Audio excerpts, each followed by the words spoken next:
Ce chant précède le petit laïus sur les enseignements du Kimbunga tels que transmises par Nsinda Pandu, l'égrégore spirituel du Kimbunga, via Mfumu Ngoko. C'est en cela qu'il était Mfumu Mpu. Mpu signifie l'ouverture, l'autorité par laquelle ça passe, la source par laquelle ça passe. C'est ça la signification essentielle de Mpu, même si l'usage au courant ne présuppose pas. C'est pour ça qu'en Congo, quand vous avez une blessure, ça se dit Mpu. Parce que Mpu, c'est l'ouverture par laquelle le flux du sang va s'écouler. Le saxo ou la trompette, ça se dit en Congo Mpu Ndi. Parce que Mpu désigne l'ouverture, le sang l'objet par lequel le sang est émis. Donc Mpu, c'est l'ouverture, c'est la source à partir de laquelle les choses descendent. Et Tata Ngoko était Mfumu Mpu, c'est-à-dire celui par qui Mazingano s'écoulait. C'est ça qu'il faut bien comprendre. C'est pour ça que le divin a l'attribut Mpu Ngu, parce qu'il est la source par laquelle passe le Ngum, qui est cette vibration qui crée les mondes et qui manifeste la réalité que nous connaissons, par les multiples faisceaux qui existent. Et bien justement, nous parlons des faisceaux essentiels du divin, les aspects, on les appelle aussi, Miningu, Nkinzi, Mumampungu. Mazingalo, le Diambo 43, nous l'avons commencé la dernière fois déjà, dimanche dernier, mais on l'avait à peine égratigné, dit ceci: Lusa yavo musikamasa mbongi ya kimpeve bakunzi menina mansambodia kansi munakunzi kunzi mwenina lulendo zola yenzayu diena kaba kansi kaba ni kabu diamampungu tukano yenina lusansu mukimpeve kunzi dia zola bondoenga mukima zayu kunzi dia mpisulu yenzayulu mukima yala kunzi dia luledo vongolo ni bio bisalanga mbongi ya kimpeve mumuntu. La transcription en français: le déploiement du corps causal, l'âme, dans nos réalités, dépend de 7 piliers ou rayons. Dans chaque pilier ou rayon, on retrouve l'influence de la volonté ou puissance, de l'amour ou sagesse, du discernement ou intelligence active. C'est la réalisation du mouvement et de l'être en tant que don de Mampungu Tukano. Il s'agit de la conception divine du processus de développement. Développement spirituel avec l'aspect amour ou sagesse, développement scientifique avec l'aspect discernement ou intelligence active, gouvernance avec l'aspect volonté ou puissance.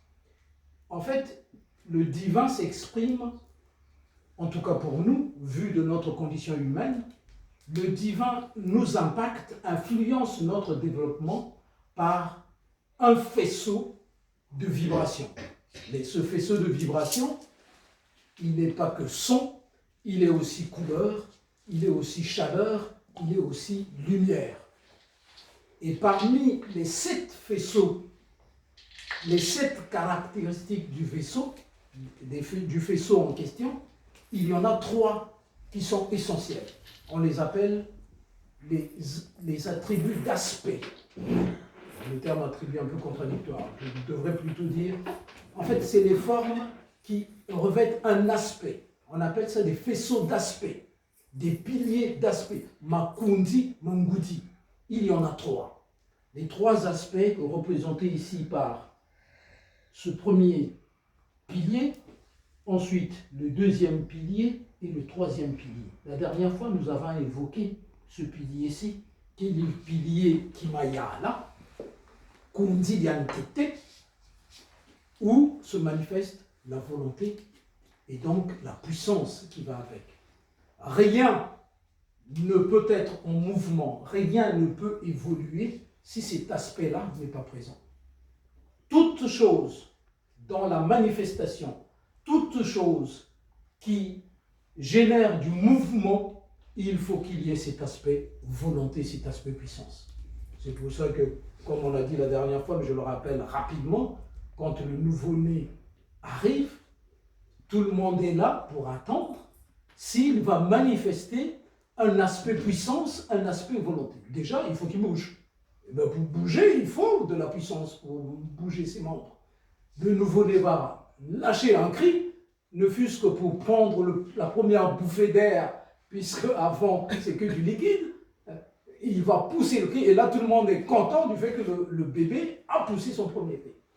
On avait rappelé encore la dernière fois que dans la sociologie Congo, quand un enfant essaie d'apprendre à marcher, on l'encourage par cette équation de volonté, de puissance. Il fait un premier pas, même s'il tremblote, et on va l'encourager. Et comme ce pilier est le pilier, le premier, et en Congo on dit Ntete, le premier pilier, il y a Ntete, Kundi Ntete, et bien l'enfant on lui dit Tete, Tete, parce qu'on l'encourage, sa volonté, sa puissance à mettre un pas devant l'autre.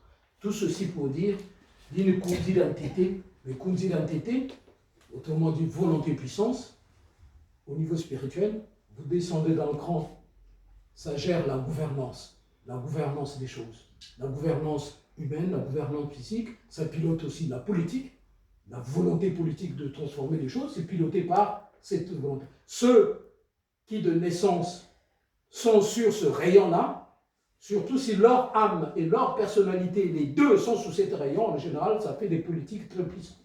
Ils laissent un nom dans l'histoire, ceux-là.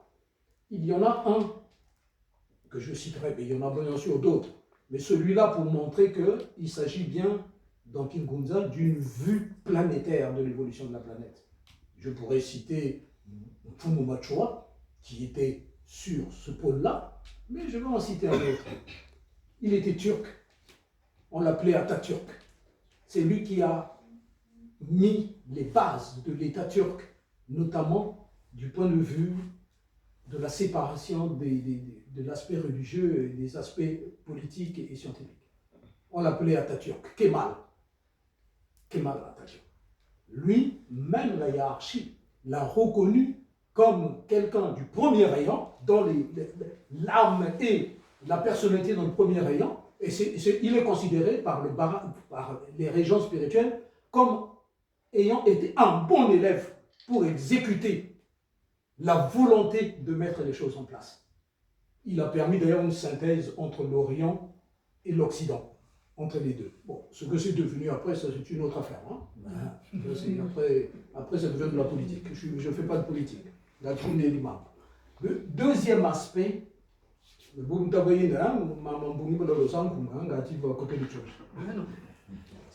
deuxième aspect, qui est l'aspect Zola, l'aspect amour. C'est le deuxième aspect du divin. Souvent, bon, on fera tout à l'heure l'analogie avec la façon dont c'est perçu ailleurs, la façon dont c'est désigné dans d'autres institutions. Le deuxième aspect, disais-je, est l'aspect amour. L'aspect amour, quand on regarde la symbolique du Mbongi, l'aspect amour tient le toit là-haut et en liaison avec les autres aspects.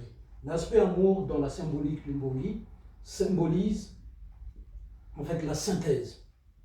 Donc on serait tenté de présenter cet aspect-là, de passer au troisième aspect et ensuite de revenir à l'aspect synthétique. En Congo, l'amour, la loi d'amour, se dit Zola. Zo, ça veut dire la cohésion, l'harmonie. Ce proto-concept désigne la cohésion et l'harmonie. Donc quand on dit Zola, là nous l'avons vu tout à l'heure, là c'est la sphère d'influence dans laquelle on évolue, l'écosystème dans lequel on veut. Donc Zola, c'est la volonté d'avoir un écosystème, une sphère d'influence où règne l'harmonie.